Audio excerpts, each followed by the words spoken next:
So the last run that we did was a bit of a chilled out run, and that's fun sometimes. But I have goals, and those goals involve me beating Glenwald on Apocalypse 5 so that we can start playing with Apocalypse 6 and getting those negative attribute modifiers rolling. So I think we're going back to the grind. I hope that isn't too disappointing for anyone involved. But yeah, I think it should be interesting. Let's see what we're working with here.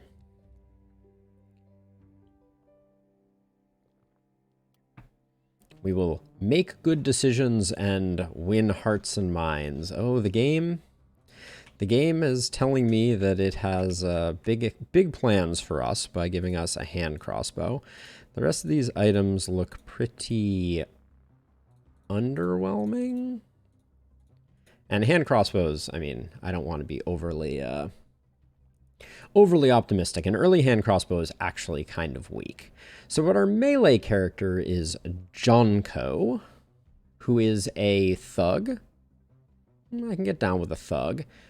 A genius, and a light traveler. This is a pretty good setup here.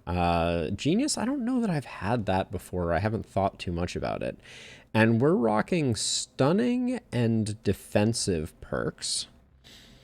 This is my first run since I did the perks tier list. So I feel like I'm looking at things with a new, more trained eye. One of the big things that I did not realize until I did the perk list, and you may chuckle because this may have been obvious to you, but these randomly selectable attributes like defensive, poisonous, debuff, they only have 5 options. So they will always be exactly the same, whereas these ones over here will change. So I think that's interesting, and it helps you to, at a glance, have a better idea. You're still going to have some variance here, and this is still going to be a wild mishmash, but it's just worth the observation. Our daily mana regen is pretty low, but with a rusty sword, I don't think we're going to be going crazy with that. I like the pants. I like the Baron cape. The worn light armor probably needs to go to somebody else. So our second character, Thorndyke, is a scout, which is solid. Bookworm, we don't care about, and spiritual, we don't really care about. We're rocking a silver hand crossbow, which is not a bad hand crossbow varietal, if we're going to be honest. Another worn cloth armor and some worn pants. So nothing that interesting there. And we do pick up the assassination skill tree, which I think, if you watch my perk tier list, was probably the highest rated of them. Like the most top tier items ended up in that because it's just damage. The other big takeaway, if you're curious, was the magic tree here, I think, needs to be overhauled because right now it's not really about magic, it's about mana. And those are two very different things, and everybody consumes mana, so many of these perks are useful to everyone. We do get steady aim and longer weapons, though, which I generally like to see. And then, last but not least, we have Seraphina, who is rocking a magic hat, which I guess fits well, a journeyman's tome, worn medium armor, which we're going to send over. I think we'll also send this over. Somehow, Seraphina ended up with the defensive gear, go figure, and then probably swap those in like so, and then just because we're going to be closer range with that character. Now, Seraphina is rocking poison and assassination. So this combination I really like going with an orb staff build. So I think that has some potential. The holy ring, I think it's kind of 6/1. What were our perks here? We have pickpocket, ooh, very nice for that isolation bonus. Methodical, very nice for that bonus, and angelic blood. So Seraphina, I would say, is kind of like S tier as far as character roles go. We have to get her the right equipment, but I think it's going to be relatively okay. And we're playing with sensors again. How quickly I forget the pain and agony that is. Let's see. I'll put you here, I guess. Probably put you over here. They generally come in relatively quick, but I think we're in good-ish shape here.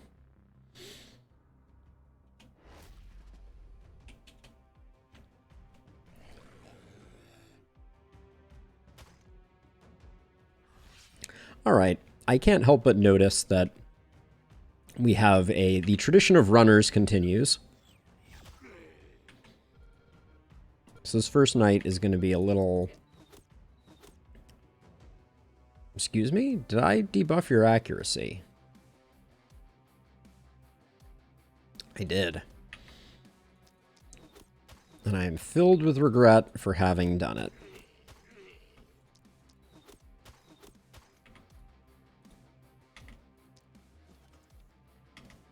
Okay, we just barely get these done, but that's not it's not necessarily where you want to be. I can retreat to here, so I think I probably will. Ironically, well, I have 2 more of these.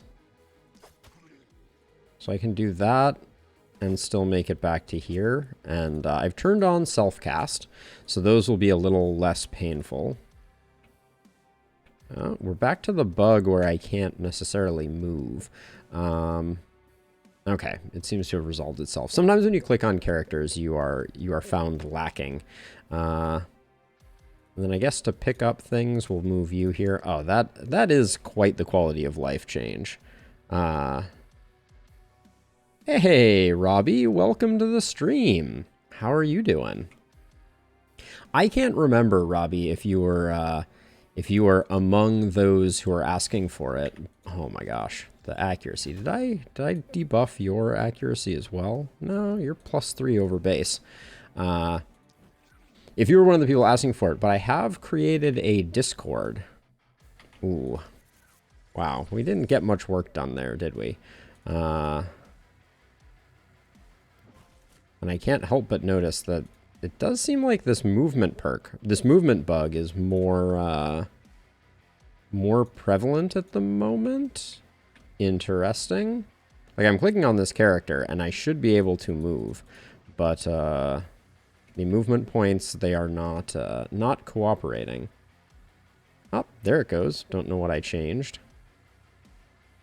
All right, and I think this is just gonna be a little rough and tumble for a second here. As it always is, night 1. What can you do? Let's see. I guess we'll start out here.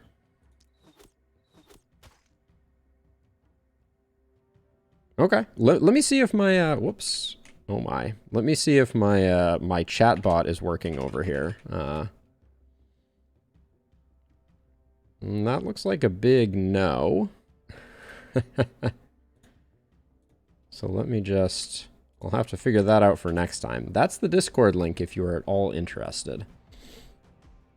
Okay, where was I here? I'm kind of tempted to...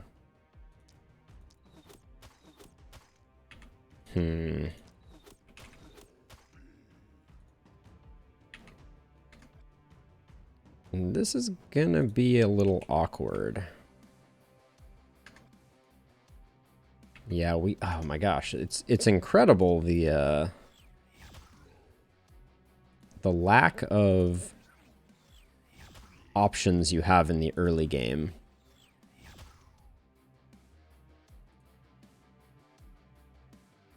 I think we need to drop a lightning. It's probably going to propagate across this thing and ruin our fun.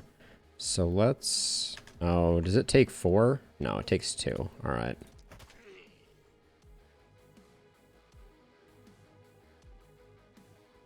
Hey, Oliver, welcome. Thank you for giving me the tip. I appreciate it. All right, I don't think we can move that far in. But yeah, I haven't seen that movement bug that frequently. Oh, this is a mess. Now we can lightning here, but I think we're very unlikely to get a lot of benefit out of it. Unfortunately, I also don't want to... I want to be able to retreat back to here. So...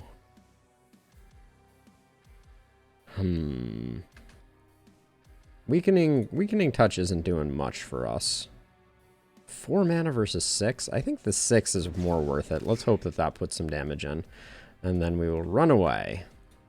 Now. Ooh. That's when you wish you had Fatality, I tell you what.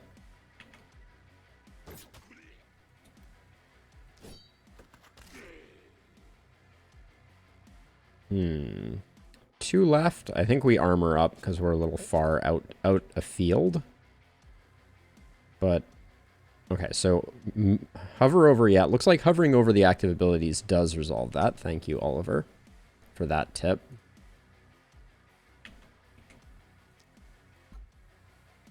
I'm going to try and hold the line here, I think.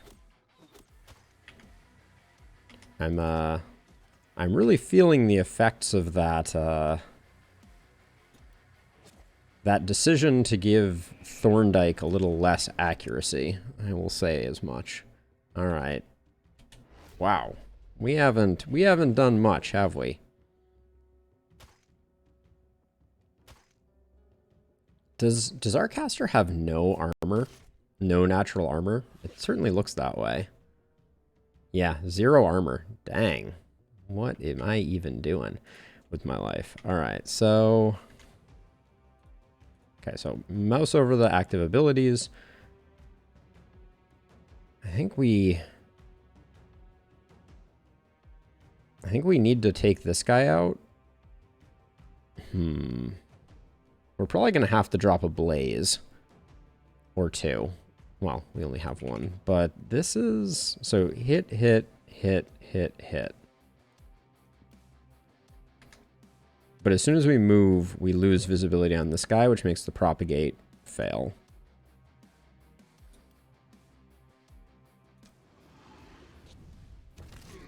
I forgot how much fun Glenwald Night 1 is.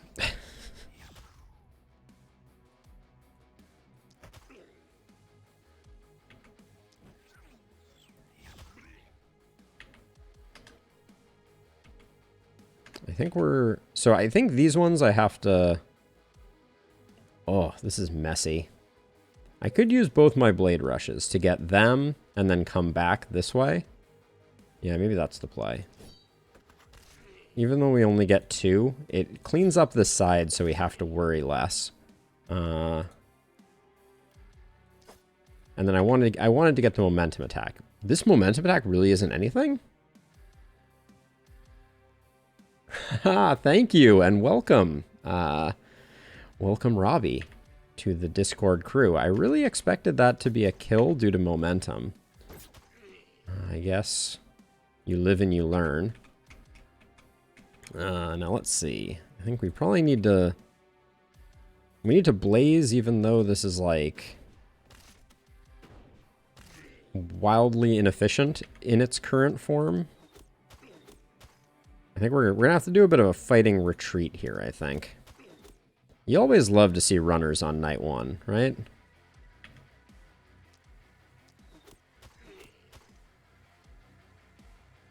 No, I feel like Jonko I've kind of put in a bad place by opening up 3 sides of attack for them. I'll probably close off one of those sides like so, and we get 1 more attack. You look like I could hit you, but I can't.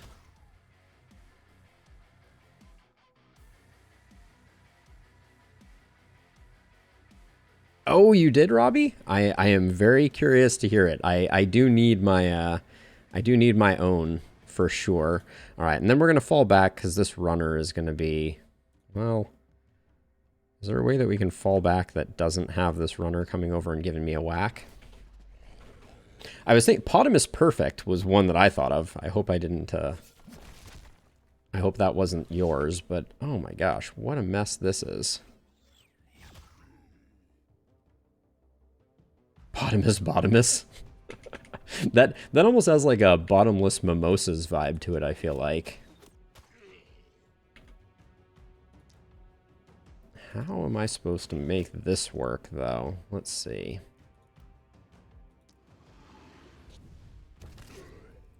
I guess we're going to have to spend some mana to make some mana here. And I'm going to come over here and see if I can get that.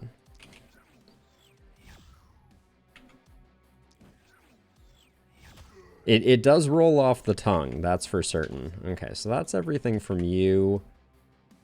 Oh boy.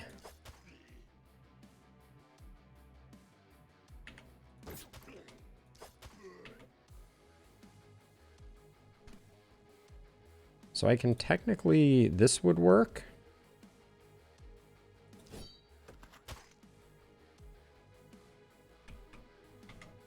Someone has to come over here and deal with this, which is what I'm thinking about right now. But I think that's about as far as I get. Okay.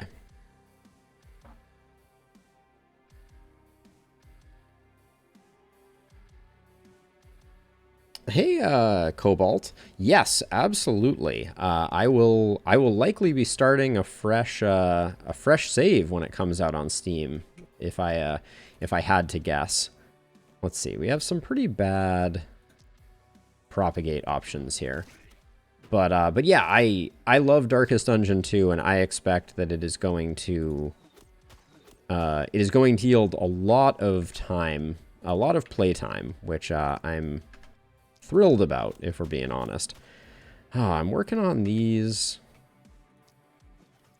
I guess anytime we can get rid of a runner, that's good for business, but we're about to be inundated. Runners are the worst.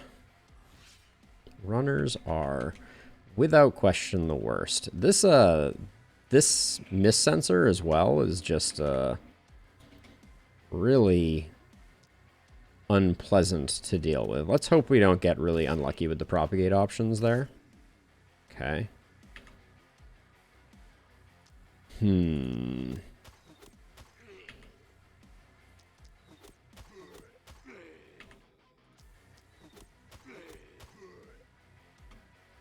Get rid of you. Now, we have a couple of problems, is what I should say. And I think, oh boy, what are we gonna do here? We can take these out at the knee. Our mana is going real fast. But I think you can even use lightning there to take those three out. I hope I can see this guy. I should have checked before I went over. Yeah, okay. These runners, though, they're coming all the way in. Let's see. I'm a little sad that this guy is in the way, so we're not getting a clean transit until we kill the splitter, who is going to take probably 2 full hits. Yeah.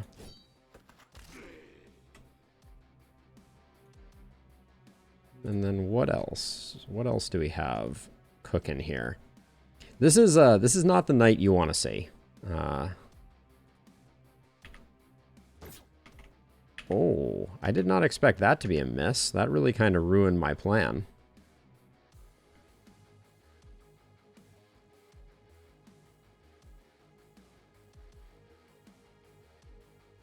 Yes, Oliver, absolutely a true statement. The problem, though, obviously, is we're on night 1. So the one of the challenges, I will just call it. Oh, and I put myself in a terrible place. We're going to take some damage on Jonko. One of the challenges that I think the last spell has in its current incarnation is that on night 1, you're very susceptible to what I'm just going to call RNG, randomness, right? Your success or failure is entirely governed by the enemies that are generated, basically. That was a little dangerous. Did I take some damage on Jonko there? I might have. So in this case, I generally think that we got 3 weapons that are pretty underwhelming for night 1, and we got the worst enemy, which is the runner. The runner really causes problems because it moves so quickly that you don't really have an opportunity to whittle things down on the way by, basically. Now, these guys are all squishy targets, so we'll take them out this way. Yeah, and it is very important in this particular game mode that you get perfects, because you need the bonus equipment that comes with it. So we kind of have to push pretty hard to try to get the perfect, but it is far from easy. And I guess I'm going to body block that guy. Actually, I can take you out, but I'm thinking we may pull through. We're kind of keeping things just barely at bay. So if we don't take too much building damage, we'll probably be okay.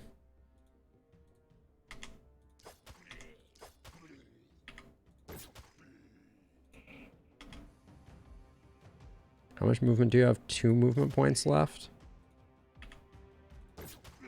Alright, we'll do something like that.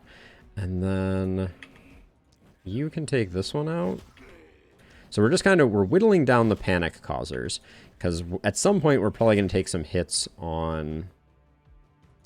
Oh, we are bone dry on mana with Seraphina. That is absolutely terrible news. We got a nasty miss there.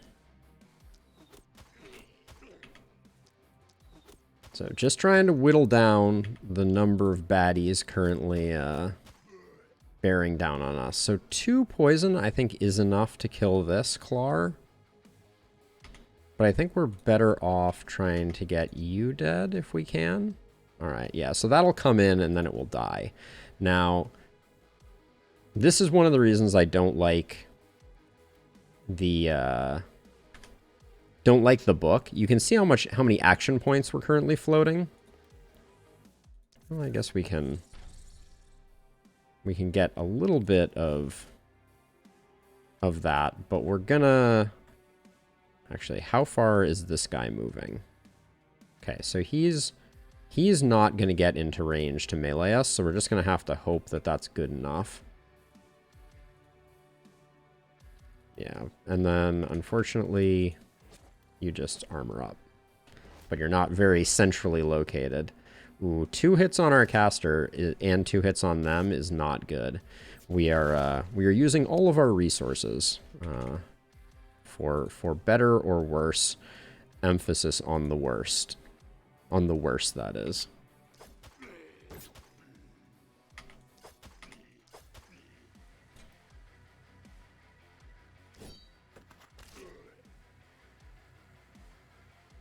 And then let's see. So then the only other thing that we need to do, we have 7 baddies remaining. We need to get someone tanked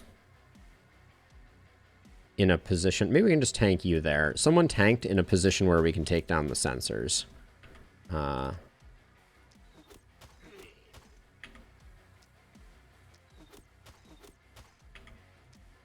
But our characters are hurting, and every character injury that we take is bad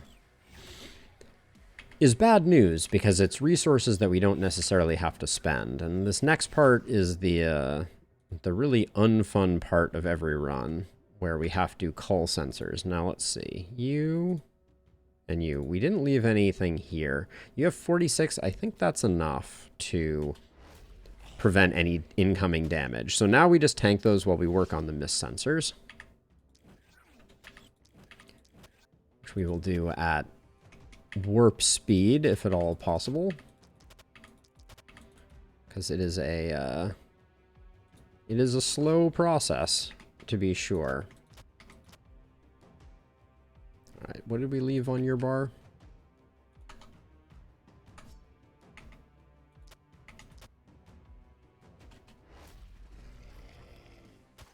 Yeah, she's not hitting for much, so we are going to be tanking her 200. I don't think 200. We're probably in the range where we want to be a little careful. There we go. And now we'll run around to this one. Now this one was at 460.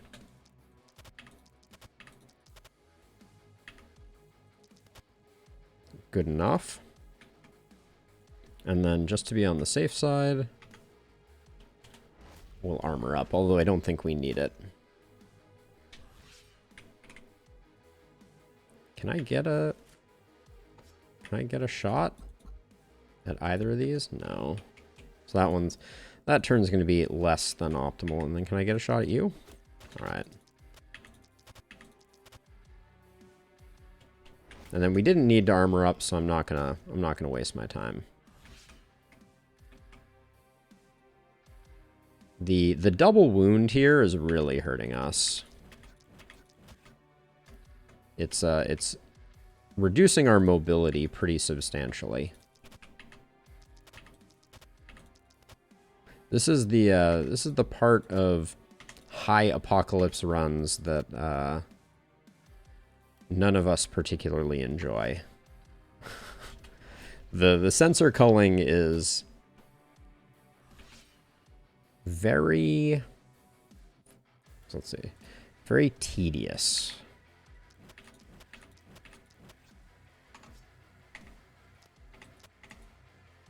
Okay, we're out of action points there.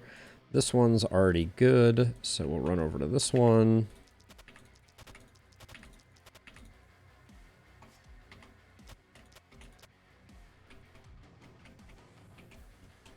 This is why I generally think that sensors need a bit of love.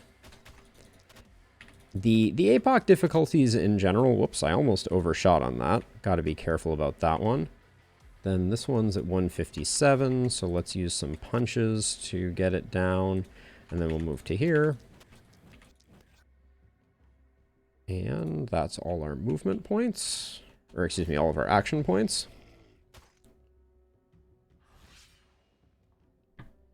I will say that I do find it is, it doesn't speed things up that much having it on super speed. No. Oh yeah, it's -1 action point. That's really, bad news bears.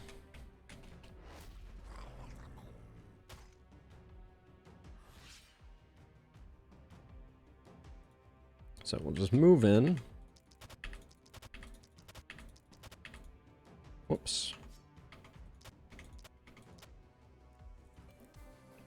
Now, you got to 131, so let's just use punches to put it down, and then we can just free cast over here.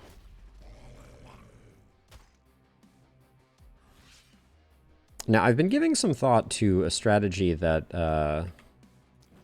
a friend of the channel and better last spell player than I brought up, which is it is possible to leave up some of these sensors as you don't need to. I used to like go around and destroy all of them.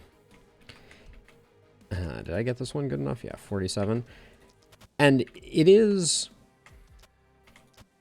going around the next night and destroying all of them has pros and cons. It's not as clear-cut as I previously thought. So to explain, I get all of them really low, and then I destroy them on a subsequent night in order to guarantee that things are kind of ready to go, and I never get into a situation where I have sensors blocking my vision when I need to take them out, right? I can take them out very quickly because they're all on very low hit points, so it's generally one hit from anything. The question is, what is the optimal timing for doing that? And do you want to leave sensors up or not? The advantage of leaving sensors up is, of course, that when you need to destroy them, you're kind of in good shape to destroy them. But the issue is that then you don't get good synchronization with your... you don't get good synchronization when it comes to the end of the game. Like, you don't necessarily have your sensor... You have sensors respawning on the second to last night, which I think is just very dangerous. That's the pro-con that I'm weighing.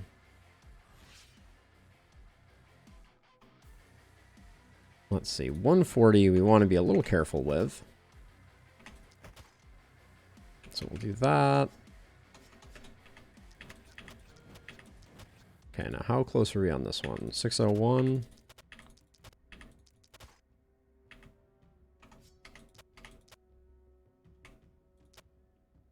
There we go. All right, so we're getting close.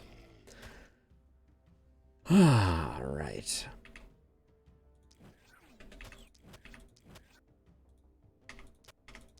Try not to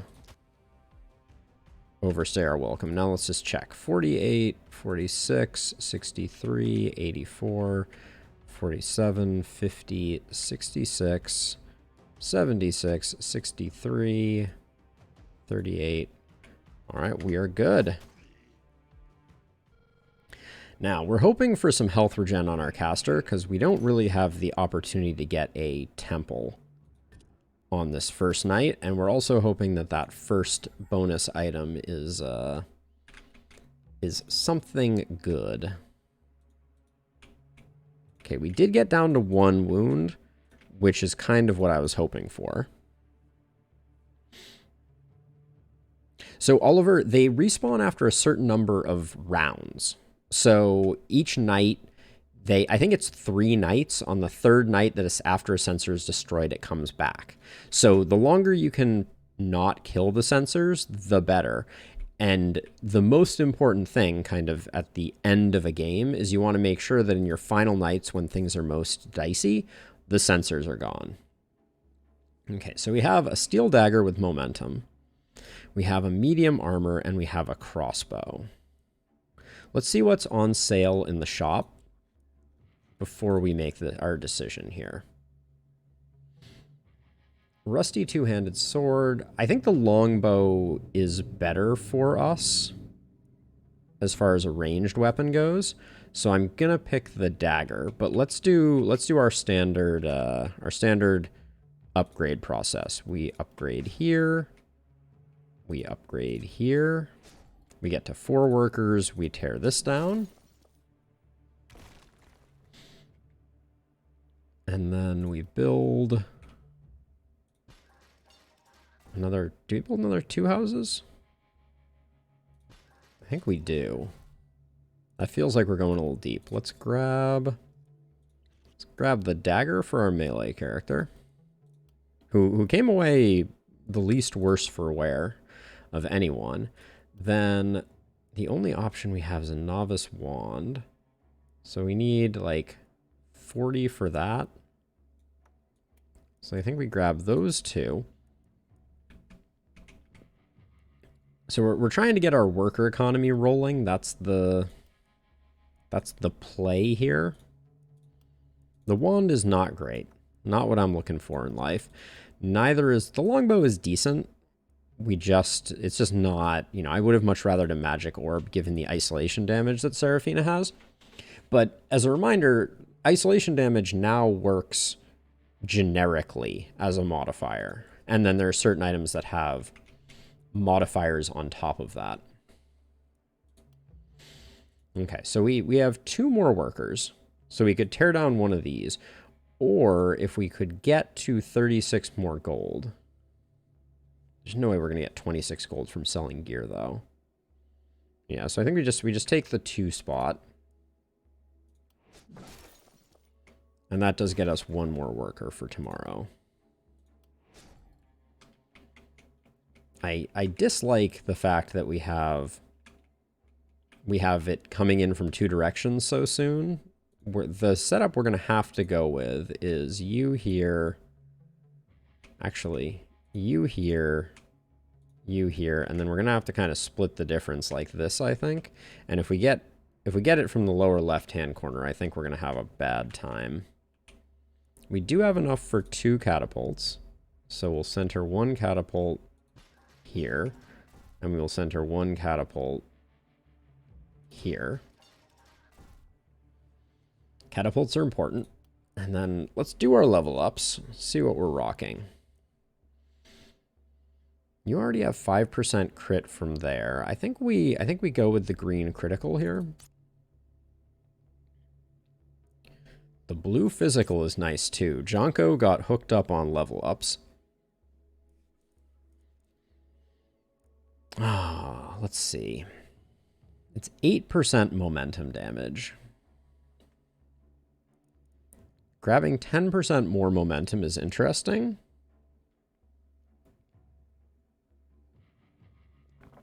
I'm eyeing the accuracy. Getting accuracy early is really important. I'm going to roll it once, though. All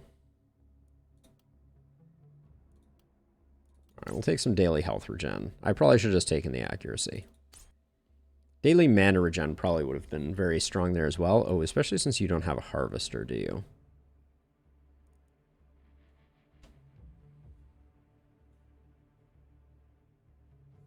I've come around to the value of fatality. I also rank quick reload very high. But I think our first pick is back protection. This is only a 2% increase. Critical runes, eh.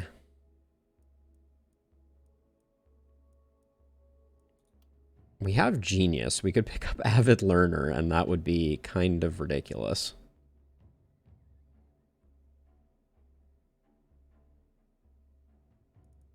I've never used Leapfrog effectively before. I don't think we need to because we're currently rocking the Rusty Sword. I think I'm going to grab Fatality. We need to give that an honest look. We'll take the range damage. This looks like a roll to me. And then we'll take the crit. Now, were you the one with isolation? You were not. But this isolation is a pretty big bump. Oh my gosh. Alright, well, if we can get isolated targets, that could be good for us. I think steady aim is important here. And then first blood. Too good to pass up. Nimbleness I'm also eyeing.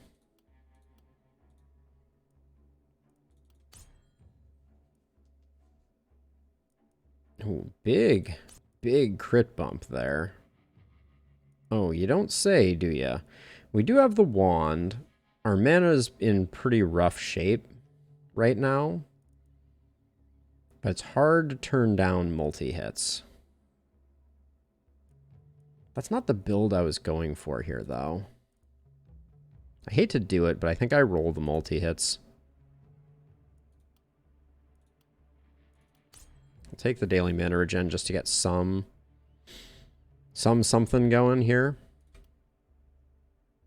And a blue reliability isn't bad. Okay, no, yeah. This is our only Harvester character. Harvester is exceptionally good. And I think First Blood here is too good to pass down. And I'm also eyeing Glass Cannon as a second pick. All right. Okay, so this round is going to be rough. We're kind of split asunder, and Seraphina really needs to not take any damage. Was there a health potion in here? There wasn't. An early health potion could have been the play. You have 18 health regen. All right, we just need Seraphina not to take damage, and I think maybe we'll be okay. And we have back protection, so I'm going to extend out a little bit here. But this is going to be interesting. I have a worker. Ah, yes. That's right. Now I remember. because I upgraded that house with the last of our money. That was the proceeds of destroying a 2, so we couldn't have destroyed a 3.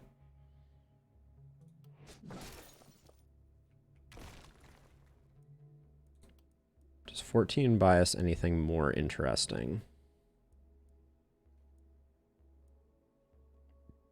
The Knight's Shield is interesting. Trying to decide if I'm going to swap these.